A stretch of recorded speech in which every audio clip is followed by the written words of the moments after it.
এবারে ফিমেল ক্যান্ডিডেটের সংখ্যা 79,532 বেশি ছিল compare to the male students.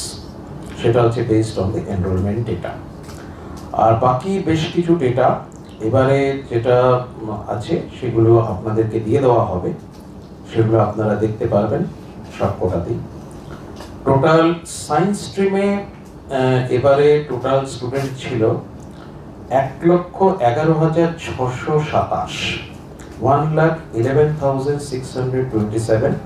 কমার্সের স্টুডেন্ট ছিল 37,800, আর আর্টস মানে হিউম্যানিটিজের স্টুডেন্ট ছিল 4,96,405, 4,96,405। এবার আমরা আরো কিছু ডেটাতে আসছি। ফাইনালি হচ্ছে পাস পার্সেন্টেজ। পাস পার্সেন্টেজ এবারে হয়েছে 93.72।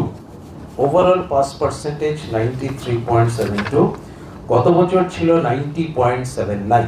গত বছর ছিল 90.79, এবার 93.72। এটা কিন্তু 2011 থেকে আমাদের যা যা রেকর্ডেড ডেটা আছে সেই হিসেবে এবার হাইস্ট পাস পার্সেন্টেজ হয়েছে।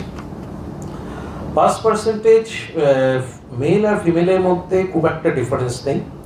টোটাল ওভারঅল পাস পার্সেন্টেজ 93.72, মেলদের মধ্যে 93.81, ফিমেলদের মধ্যে 93.65। বলে প্র্যাকটিক্যালি কোনো ডিফারেন্স নেই। ডিস্ট্রিক্ট ওয়াইজ পাস পার্সেন্টেজে যদি যাই, হাইয়েস্ট হচ্ছে সাউথ 24 পরগনাস, দক্ষিণ 24 পরগনাতে 96.72, নাম্বার 2 তে রয়েছে নদিয়া 96.64, নাম্বার 3 হচ্ছে হাওড়া 96.59, কলকাতা কিন্তু নাম্বার 12 এ রয়েছে, কলকাতা নাম্বার 12 এ রয়েছে 93.77।